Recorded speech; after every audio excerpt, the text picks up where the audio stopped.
चलो अब जरा देखें तो example number 9, addition theorem on probability में लास्ट लेक्चर में आपको लिखवा चुका था। तो है क्या, a number is selected from the first 25 natural numbers, what is the probability that it would be divisible by 4 और 7। अब जरा ध्यान दें कि हमने यहां पर पहले 25 नेचुरल नंबर्स लिए हैं, तो एक बात तो क्लियर है कि सैंपल स्पेस में कितने नंबर्स होने वाले हैं, 25। तो here n of s is equal to 25, number 1।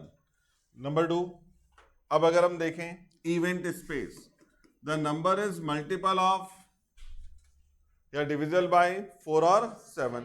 तो पहले 4 से डिविजिबल लिख लेते हैं, 4, 8, 12, 16, 20।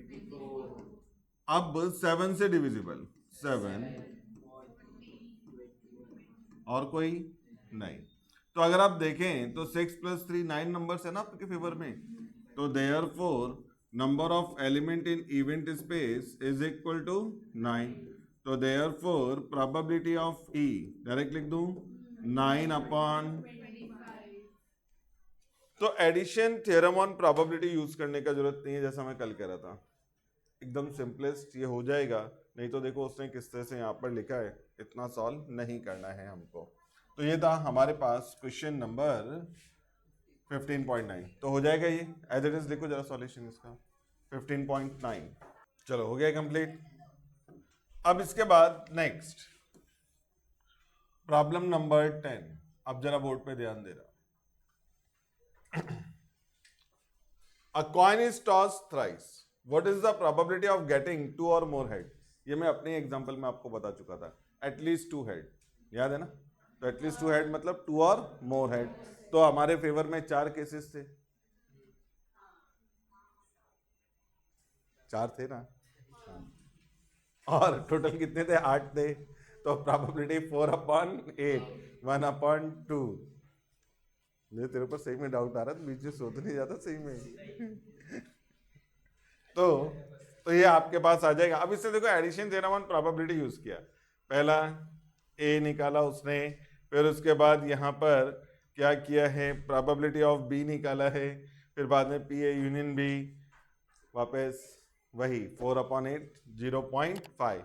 इतना कुछ करने का जरूरत नहीं है। अब आ जाए नेक्स्ट क्वेश्चन नंबर, हमारे पास है 15.11। अब 15.11, a number is selected at random from the first 1000 natural numbers.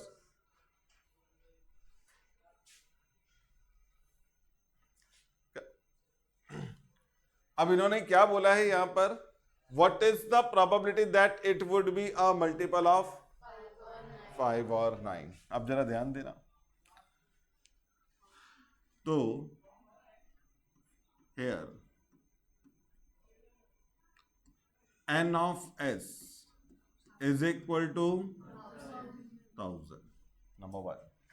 Number 2, अब क्या चाहिए हमको, n of e is equal to, board पे ध्यान रखना, पहले वो नंबर जो किससे डिविजिबल है या मल्टीपल है, 5 से, 1000 डिवाइड बाय 5, प्लस फिर वो नंबर जो 9 से डिविजिबल है, और कुछ नंबर ऐसे होंगे जो दोनों से डिविजिबल होंगे, 45 4 से भी, 5 से भी जाएगा, 9 से भी जाएगा, 90, आगे 135, 180 एंड सो ऑन। तो वो माइनस हो रहा है, माइनस क्या हो रहा है, 1000 माइनस, तो ये जरा ध्यान देना, take only integral part, fraction से सिर्फ इंटीग्रल पार्ट लेना है। तो अब अगर आप देखो 1000 डिवाइड बाय 5 कितना आएगा, 1000 डिवाइड बाय 9 क्या आएगा, 111, और 1000 डिवाइड बाय 45 कितना आ जाएगा, कितना आ रहा है, बस 22 लिखते हैं। मैंने पहले बोला इंटीग्रल पार्ट, आई बात समझ में। अब इतना आने के बाद 200 प्लस 111 311 माइनस 22 289। कुछ समझ में आया क्या? समझ में आ रहा है मैंने क्या किया? 5 से डिविजिबल कितने नंबर मिलेंगे? तो 1000 डिवाइड बाई 5। 9 से डिविजिबल कितने मिलेंगे? 1000 डिवाइड बाई 9। फिर 45 से मल्टीपल दोनों में आ रहे हैं, क्योंकि जब आप 5 के डिविजिबल लिखोगे तो 5 10 15 20 25 30 35 40 45 और 45 9 के टेबल में भी जाएगा, तो रिपीटेड है, तो हमने उसको एक बार छोड़ना है, तो ये डिवाइड बाई 45। सिर्फ इंटीग्रल पार्ट लेना था, या तो डायरेक्टली इंटीग्रल आ रहा था, ये 111 पॉइंट समथिंग आ रहा था, तो उसका इंटीग्रल पार्ट कितना है? 111 एंड सो ऑन। अब probability for E is equal to N of E upon N of S, 289 अपॉन 0.289 आंसर। तो बात समझ में आई क्या? तो ये इसने यहाँ पर इस तरह से लिखा है, P A plus P B minus P A intersection भी। हमको उस तरह से जाने का जरूरत ही नहीं है, हम डायरेक्टली अप्लाई कर सकते हैं, ऐसे ही लिख लो।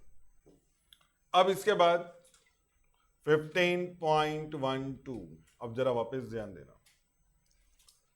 The probability that an accountant job applicant has BCom degree, probability directly बोला है, for BCom degree it is equal to क्या दिया है? 0.85।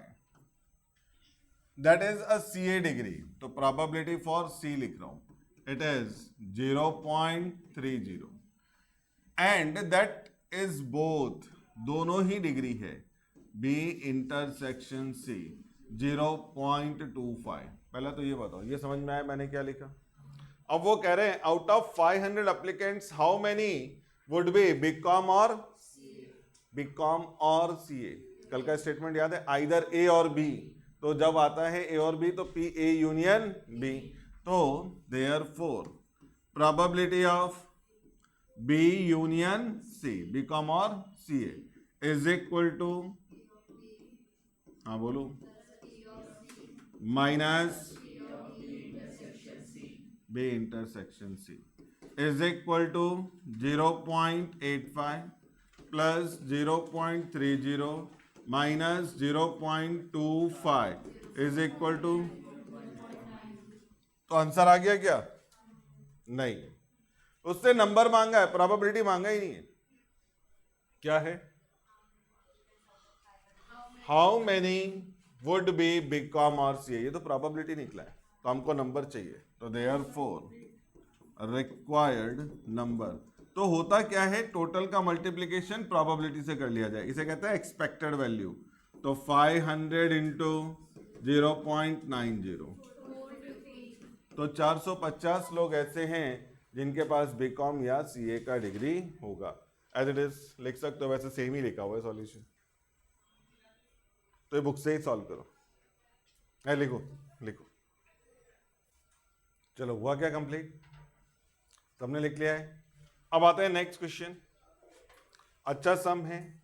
अब आ जाएं वापस हमारे पास question number 15.13। If P A minus B is equal to 1/5, P A is equal to 1/3, P B is equal to 1/2, what is the probability that out of the two events A and B only B would occur? सिर्फ और सिर्फ B हो रहा है, इसका probability चाहिए। इससे पहले कि मैं स्टार्ट करूं, जरा सभी स्टूडेंट ध्यान देना।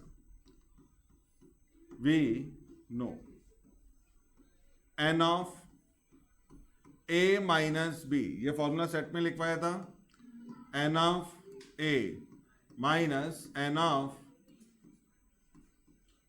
A इंटरसेक्शन B, यही था ना हमारे पास फॉर्मूला। अब यहां पर आ जाएं, n of A minus B is equal to n of A minus n of A intersection B।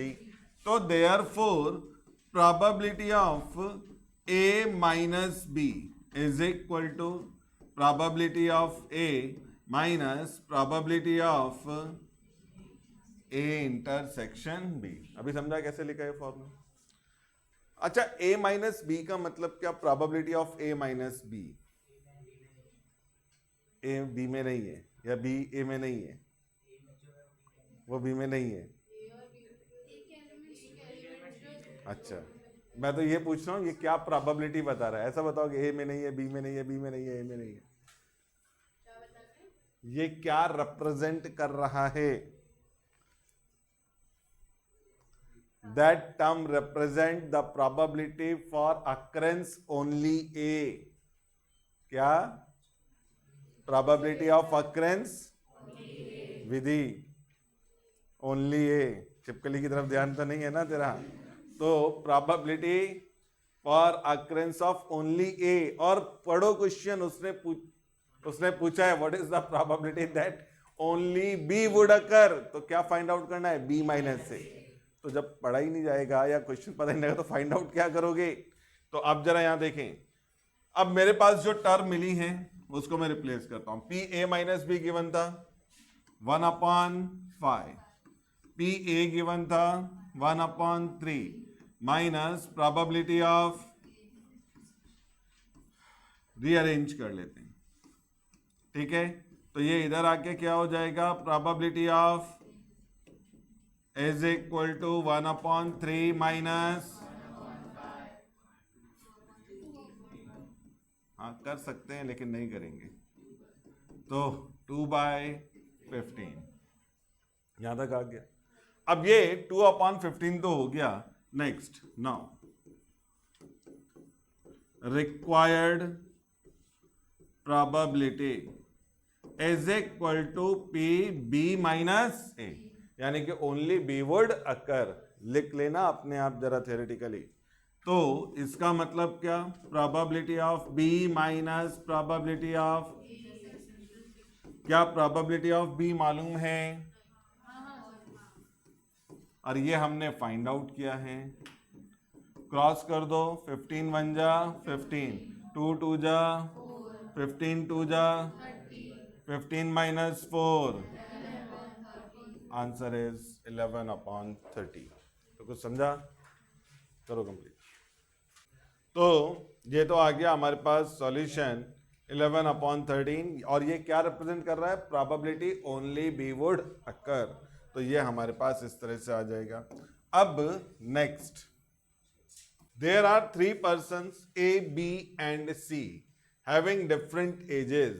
The probability that A survive another 5 years, probability for A survive another 5 years is equal to 0. B survive another 5 years 0.60, and C survive another 5 years 0.50. The probability that A and B survive another 5 years, तो probability of A and B यानी कि intersection क्या दिया है हमको?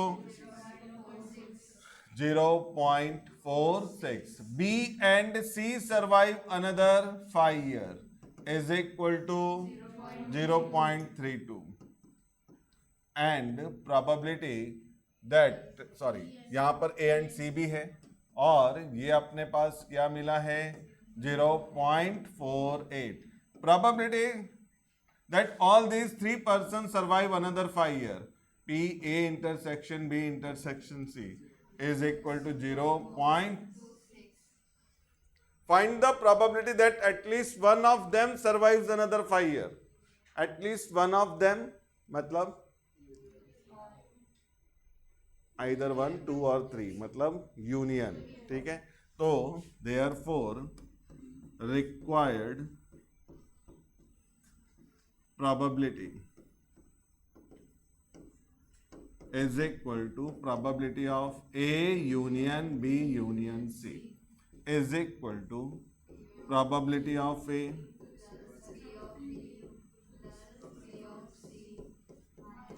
probability of A intersection B minus probability of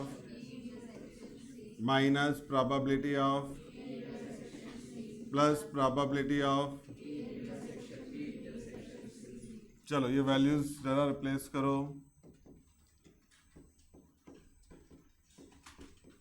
और कैलसी ले लो, minus करते जाओ प्लस करते जाओ।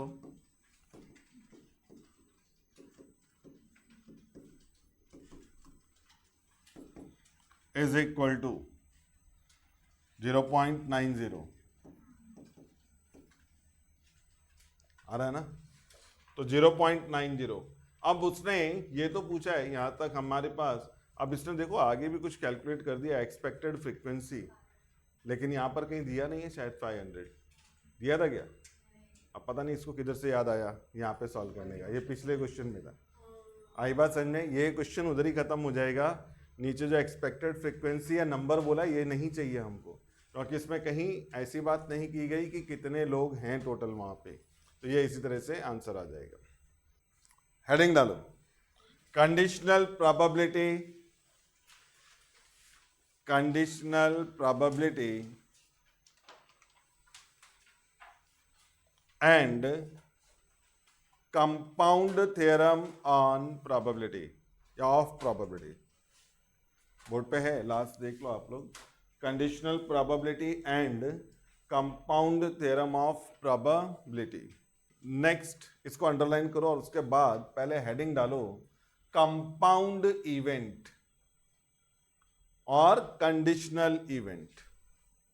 कंपाउंड इवेंट और कंडीशनल इवेंट डाला हेडिंग सबने, कंपाउंड इवेंट और कंडीशनल इवेंट। तो अगर आपके पास कोई इवेंट ऐसा है जिसका अकरेंस दूसरे इवेंट पे डिपेंड कर रहा है, तो इस तरह के इवेंट्स को क्या बोलते हैं? कंपाउंड इवेंट और कंडीशनल इवेंट।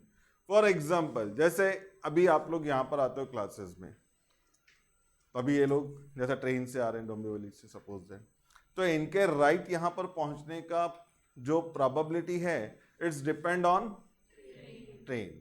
क्या वो राइट टाइम चल रहा है? अगर वो राइट टाइम चल रहा है तो वो इधर राइट टाइम पहुंचेंगे, लेकिन अगर ट्रेन 15 मिनट लेट है तो डेफिनेटली इधर भी 15 मिनट लेट हो जाएगा। ये आ गया। तो यानी कि एक इवेंट का होने का कंडीशन दूसरे इवेंट पे क्या कर रहा है? डिपेंड कर रहा है। ठीक है ना। तो ये क्या हो गया हमारे पास? कंपाउंड इवेंट या फिर डिपेंडेंट इवेंट या फिर कंडीशनल इवेंट। अब अगर हम देखें एक बहुत सिंपल सा कॉमन सा एग्जांपल, अभी अम्ब्रेला कैरी करना, it is also depends on season. हम आज अम्ब्रेला कैरी कर रहे हैं क्योंकि बारिश चालू है, कभी भी बारिश हो सकती है।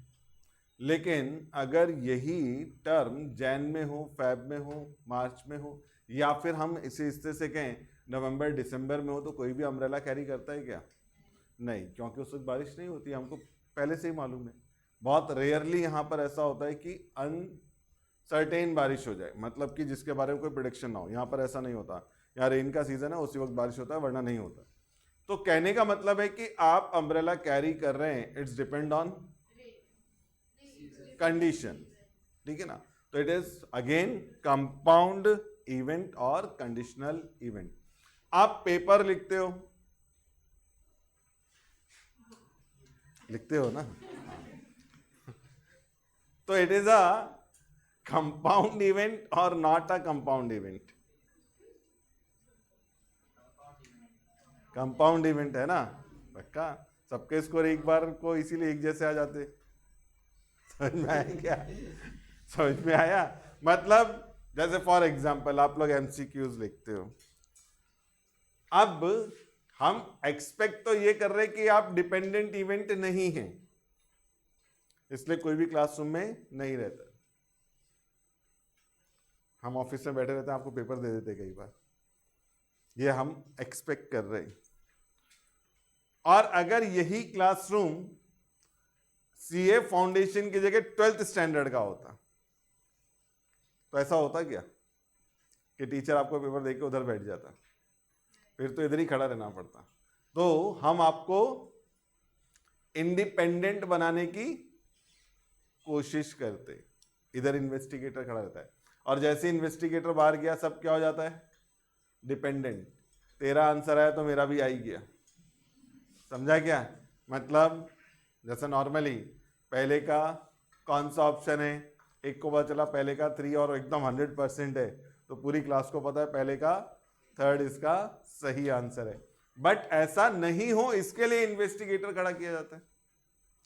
तो यानी कि आप जब एग्जाम लिख रहे हैं तो किसी क्वेश्चन का आंसर करेक्ट है या फिर नहीं है, तो ये कौन सा इवेंट है? इंडिपेंडेंट। बट हम कोशिश क्या करते हैं?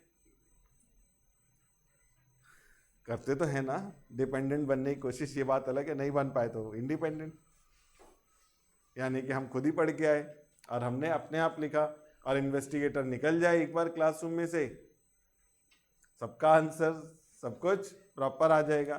तो कहने का मतलब है कि यहां पर इट्स डिपेंड ऑन कंडीशन कि आप क्या कर रहे हो। अभी सच या झूठ बोलना हमारे पास, ठीक है ना, तो अगर हम सच या झूठ बोलना, टेलिंग अ लाई और ट्रूथ, ठीक, तो इट इज डिपेंडेंट और इंडिपेंडेंट इवेंट, डिपेंडेंट और इंडिपेंडेंट इवेंट्स। डिपेंडेंट, सच झूठ बोलना डिपेंडेंट, इंडिपेंडेंट ना, बट आप लोग इंडिपेंडेंट होते नहीं। कई बार क्लास में किसी ने मस्ती किया, पता है सबने किसने किया, लेकिन बताएगा कोई नहीं, ऐसा ही होता है ना। तो मतलब कहने का सबने एक साथ यूनिवर्सली झूठ बोला, फिर टीचर को उसे इंडिपेंडेंट बनाना पड़ता है, मालूम है ना, पनिशमेंट दे करके।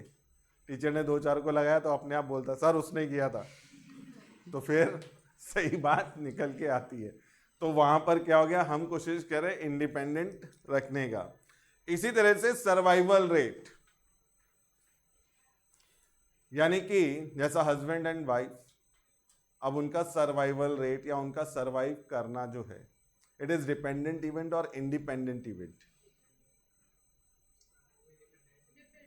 Dependent,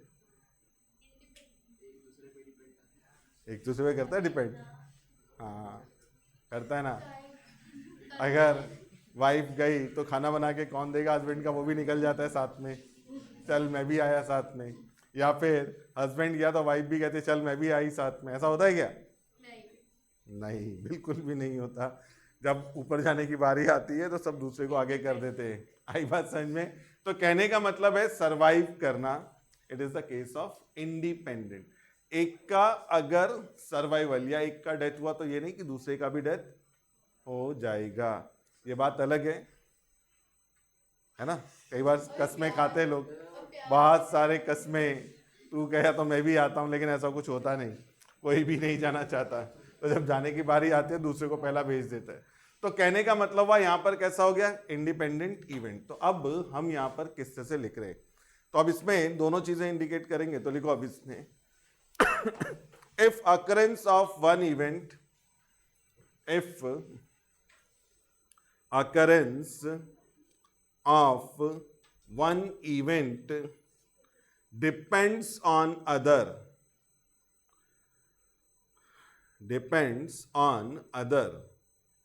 then events are called compound event or dependent events,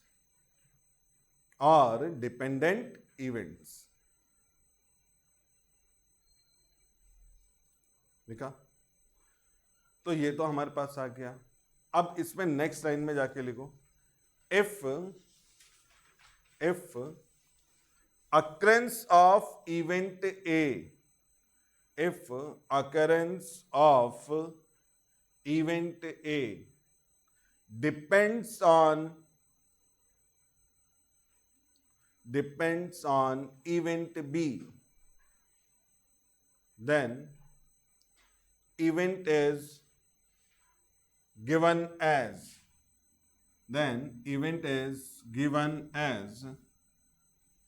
अब जरा बोर्ड से ध्यान देना,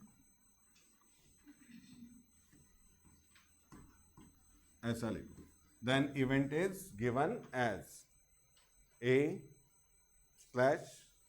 तो ये हमारे पास तरह से आ जाएगा, ठीक है। Similarly if event B depends on event A, similarly if event B depends on event A, then it is given by, या given as then it is given as, अभी आपको समझ में आ रहा है क्या, अब की बार बी पहला आ जाएगा, ए बाद में आएगा, लिखा। अब नेक्स्ट लाइन में जाके लिखो, द प्रोबेबिलिटी ऑफ कंपाउंड और dependent event, the probability of compound और dependent events as given by probability of A given B is equal to probability of A intersection B divided by probability of B. Probability of A given B is equal to probability of A intersection B upon probability of B, ये लिखा। अब therefore, ये तो simple आ गया, यहां पर formula है क्या। नाउ अब अगर हम यहां पे इसमें क्या करें, जरा ध्यान देना, इसको क्रॉस कर दें तो क्या लिखा जाएगा, probability of A given B is, sorry, और इनटू में क्या आ जाएगा, probability of B is equal to probability of A intersection B. Therefore probability of A intersection B, चलो इसको प्रॉपर लिखना, probability of A intersection B is equal to probability of B into probability of A given B, लिखा। probability of B into probability of A given B, इसके नीचे लिखो, इसको inbox कर दो जरा, इसको लास्ट में जो आया है, above is called, इसके नीचे लिखो, above is called multiplication theorem for compound event, तो इसको हम लोग क्या बोल रहे हैं, multiplication theorem of compound event, लिखा सबने। तो कंपाउंड इवेंट का जो मल्टीप्लीकेशन थ्योरम है वो क्या कह रहा है, P A intersection B is equal to P B into P A given B. ऐसे ही लिख सकते हैं P A into P B given A, यानी कि अगर हम ए की जगह बी और बी की जगह ए ले जाएं तो भी ये चेंज हो जाएगा। अब नेक्स्ट लाइन में जाके लिखो और लिखो इंडिपेंडेंट इवेंट्स, इंडिपेंडेंट इवेंट्स,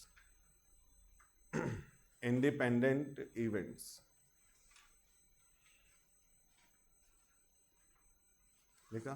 अब इसमें लिखो, if occurrence of one event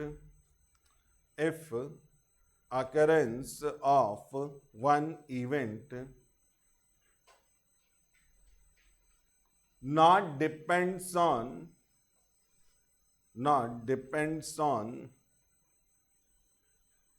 other event, then events are called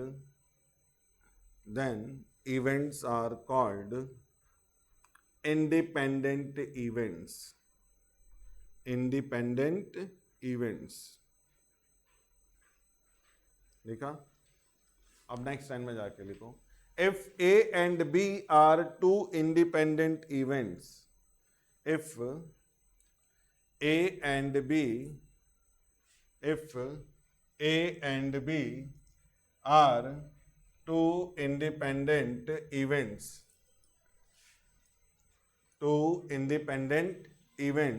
then we can write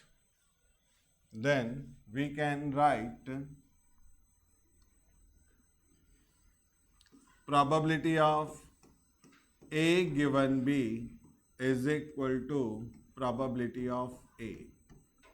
तो B पे डिपेंड ही नहीं कर रहा, इसलिए डायरेक्टली क्या रह जाएगा, A, and probability of B given A is equal to क्या रह जाएगा, प्रोबेबिलिटी ऑफ बी। डाला सबने हेडिंग, ये हो गया सबके पास लिख के। अब नेक्स्ट लिखो, multiplication theorem for independent events. Multiplication theorem for independent events. Multiplication theorem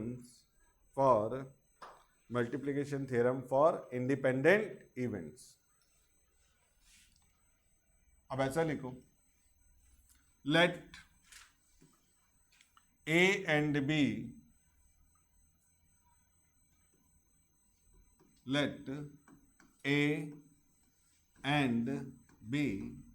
are two independent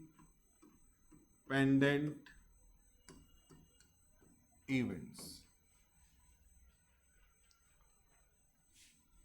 Therefore, probability of A given B is equal to क्या आ जाएगा,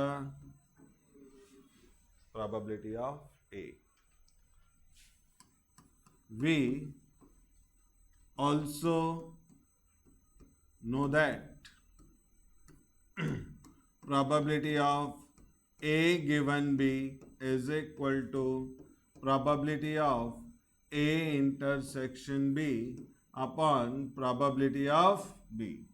ये भी तो मालूम है ना आपको स्टेटमेंट जो हमने पहले यूज किया था, लेकिन A और B इंडिपेंडेंट है ना, तो ये क्या आ जाएगा, समझ में आ रहा है क्या? पी ए गिवन बी की जगह डायरेक्टली क्या आ गया, P A is equal to P A intersection B upon probability of B from equation 1। मैंने इसमें इक्वेशन 1 यूज किया है, क्रॉस कर दें तो probability of A into probability of B is equal to probability of A intersection B.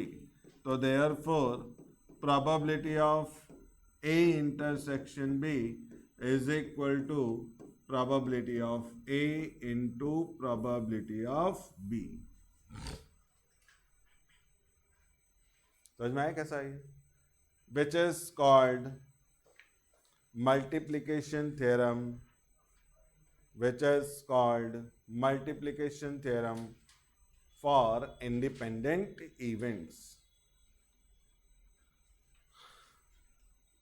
तो हमेशा याद रखना, अगर इंडिपेंडेंट इवेंट्स हैं तो इंटरसेक्शन हटाएंगे तो मल्टीप्लिकेशन आएगा। बात समझ में आ रहा है?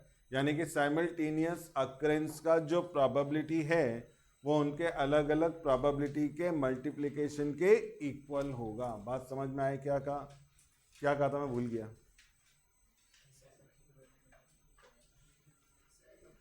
साइमल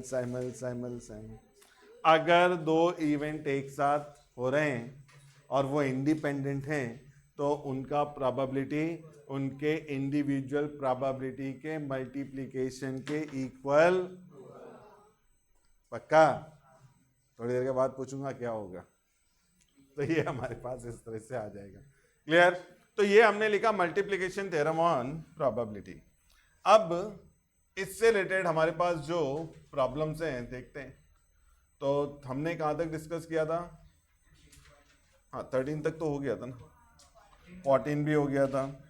अच्छा, इसमें ना एक इम्पॉर्टेंट नोट लिख लो, वहीं पर इम्पॉर्टेंट नोट लिखो, ये मुझे लिखवाना था। इम्पॉर्टेंट नोट लिखो, इम्पॉर्टेंट नोट ऐसा लिखो, if A and B are independent events, if A and B are independent events, then number 1 A and B dash, number 2 A dash and B, number 3 A dash and B dash, also pairwise independent events. अगर ए और be independent events हैं तो अगर हम उनके complement लें तो भी वो क्या निकलेंगे, इंडिपेंडेंट। तो ए एंड बी कॉम्प्लीमेंट, या फिर ए कॉम्प्लीमेंट एंड बी, या फिर ए कॉम्प्लीमेंट और बी कॉम्प्लीमेंट, ये सब भी पेयर वाइज इंडिपेंडेंट होंगे। हो गया लिख के। अब आते हैं नेक्स्ट, हमारे पास जो यहां पर प्रॉब्लम्स हैं या फिर एग्जांपल्स हैं। तो एग्जांपल नंबर 15.15, ध्यान देना। Rupesh is known to hit a target 5 out of 9। तो रुपेश जो है किसी टारगेट को हिट करता है, उसका प्रोबेबिलिटी क्या मिला हुआ है, 5 आउट ऑफ 9। तो टोटल 9 हिट किए थे जिसमें से 5 टारगेट पे लगे, तो 5/9। David is known to hit the same target 6 out of, पहले तो ये बताओ, ये समझ में आ रहा है क्या? What is the probability that the target would be hit once they both try?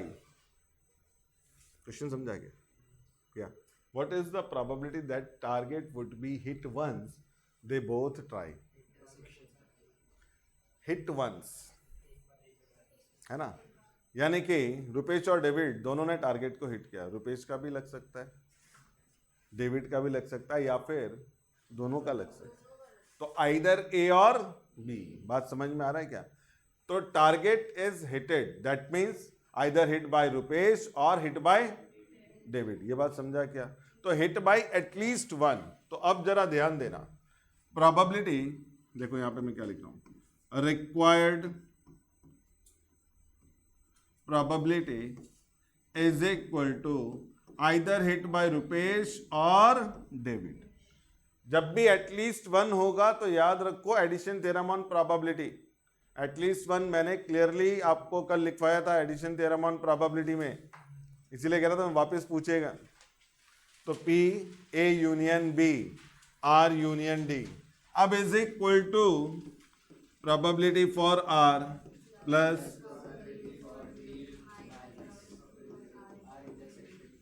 R intersection D। बात समझ में आ रहा है? क्या R इंटरसेक्शन D मिला है? तो कैसे फाइंड आउट होगा? फॉर्मूले से फाइंड आउट होगा। बिल्कुल सही अंजलिना, फॉर्मूला क्या आएगा?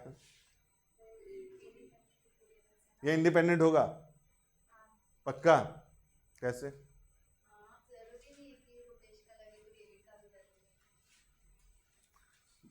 रुपेश और डेविड ने टारगेट हिट किया, तो दीज इवेंट्स आर इंडिपेंडेंट और डिपेंडेंट? इंडिपेंडेंट। कैसा इंडिपेंडेंट? दोनों अपने लिए टारगेट हिट करेंगे, इसलिए इंडिपेंडेंट। ये नहीं कि उसका हो गया तो मेरा भी टारगेट हिट होगा। जैसे अभी हम लोग फॉर एग्जांपल मान लो अभी हम लोग सीए एग्जाम लिख रहे हैं, तो कई लोग कहते हैं अरे उसका हो गया तो मेरा भी हो ही जाएगा। ऐसा होता है क्या? नहीं, इंडिपेंडेंट है, वो अपने लिए पढ़ाई कर रहा है, आप अपने लिए कर रहे हो, तो उससे आपका लेना देना कुछ है नहीं। लेकिन फिर भी एक ऐसा रहता है दिमाग में, जैसे रिजल्ट आया है ना, मैंने अपना रिजल्ट नहीं देखा और किसी एक्स का रिजल्ट पूछा, उसने कहा मेरे को 80% मिला। हाँ ठीक है, तेरा 80 आया तो मेरा तो 80 के ऊपर ही होगा।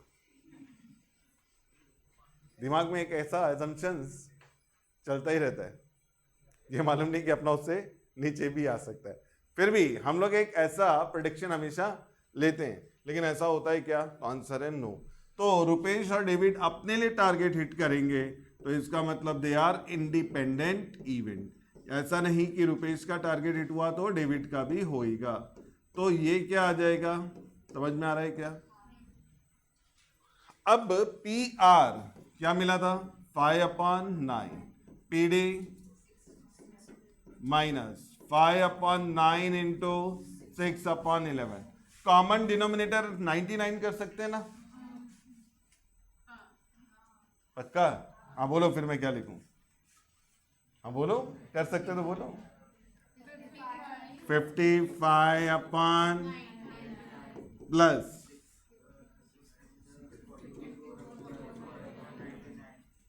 यानी कि ऊपर नीचे 9 से मल्टीप्लीकेशन, और 30/99।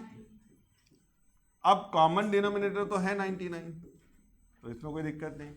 55 + 54 109, और 30 माइनस किया तो, और 9 से 9 कैंसिल तो 7/, नहीं होगा तो फिर ठीक है, ऐसे ही छोड़ देंगे आंसर। तो आंसर इज 79/99। तो एक तो तरीका ये है, एक दूसरा तरीका भी होता है इसी सम को सॉल्व करने का। एक्चुअली जब 2 ही इवेंट हो तो ये ज़्यादा बेटर है, लेकिन 3 या 4 हो जाएं तो फिर दूसरा मेथड ज़्यादा ईजियर होता है। तो फिलहाल नहीं बताता मैं, ये दोनों को एक साथ खिचड़ी नहीं करता। जब मैं उससे सॉल्व कराऊंगा तब आपको बताऊंगा क्या होता है। ये समझ में आए क्या? चलो करो कंप्लीट, करो कंप्लीट। अब इसमें हमारे पास नेक्स्ट जो सम है, a pair of dice is thrown together, the sum of points on the 2 dice is noted to be 10। ध्यान देना, हमने 2 डाइस को एक साथ थ्रो किया है और नोट क्या किया कि सम ऑफ पॉइंट्स क्या आ रहा है 10। What is the probability that one of the 2 dice shown the point 4। तो हमें बताना है कि 2 में से एक डाइस क्या कर रहा होगा, 4 शो कर रहा होगा। अच्छा, आपने नोट क्या किया 10 ना, तो एक बात तो क्लियर है, जब मैं नोट ही सिर्फ 10 वाले केस कर रहा हूं तो वही मेरा सैंपल स्पेस है, मैं किसी और को कंसीडर नहीं करूंगा। तो सैंपल स्पेस जरा ध्यान देना, और किसी तरह से 10 आता है क्या? नहीं। तो therefore n of s is equal to क्या मिला 3। अब इवेंट उसको एक बार 4 चाहिए, 4 6, तो therefore n of e is equal to 2। तो therefore probability of event e is equal to 2/3। तो हम यहाँ पर टिपिकल डेफिनेशन यूज नहीं कर रहे, डायरेक्ट इस तरह से चले जाएंगे, तो आंसर आ जाएगा 2/3। अब एग्जाम्पल जो नेक्स्ट है हमारे पास 15.17। अब ये हमारे पास है क्या, in a group of 20 males and 15 females, 12 males and 8 females are service holder. जरा ध्यान देना, 20 मेल में से कितने 12 और 15 फीमेल में से 8 फीमेल सर्विस होल्डर है। What is the probability that a person selected at random from the group as a service holder given that the selected person is. हाँ, अभी पढ़ा क्वेश्चन, हमको फाइंड आउट क्या करना है। Let S denote service holder, M denote males, तो then we have to find. सिर्फ मुझे बता दो फाइंड आउट क्या करना है, बाकी तो मैं फाइंड आउट करूंगा।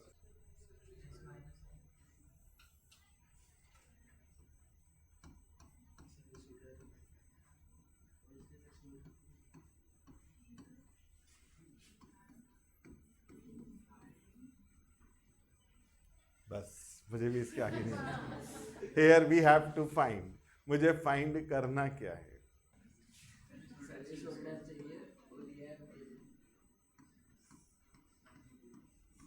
ये इंपॉर्टेंट है, service holder when it is given his male. कुछ समझा क्या? तो पहला प्रोबेबिलिटी किसका पूछा है, सर्विस होल्डर का, जबकि पहले से मालूम है वो क्या है। तो पहला इवेंट कौन सा है, मेल, वो नीचे लिखते हैं, और करंट इवेंट हमारा पहले यानी कि ऊपर आ जाएगा। समझ में आया क्या? अब अकॉर्डिंग नाउ, अब अगर मैं इसी को आगे ले जाऊं तो probability of S given M is equal to probability of upon probability of, ऐसे ही ना। अब मुझे बताओ probability of S intersection M क्या होगा। बड़ा ना क्वेश्चन, तो क्या सोच क्या रहे हो, बताओ जल्दी। इसलिए सॉल्यूशंस बार नीचे रख, वो तो हो गया, अभी क्या करना क्या इधर, ए यूनियन बी का फॉर्मूला यूज करके फाइंड आउट करूं।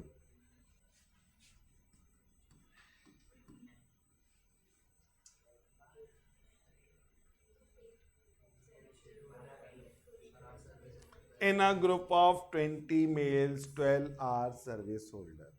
तो मेल एंड सर्विस होल्डर 12 है। समझा क्या? मेल एंड सर्विस होल्डर यानी कि वो लोग जो मेल है और साथ में सर्विस होल्डर है, तो यानी कि मेल में से सर्विस होल्डर, और वो तो क्लियरली बोला है 12। तो P S intersection M is equal to क्या आ गया? 12। ठीक है ना? वो एन हो गया, तो फिर प्रोबेबिलिटी क्या होगा? 12 ठीक नहीं है क्या? अरे बोलो हाँ तो ना तो बोलो। 12 ठीक है क्या? नहीं, क्यों? प्रोबेबिलिटी तो 12 1 से ही बड़ा नहीं होता, 12 किधर आ जाएगा? तो प्रोबेबिलिटी क्या है?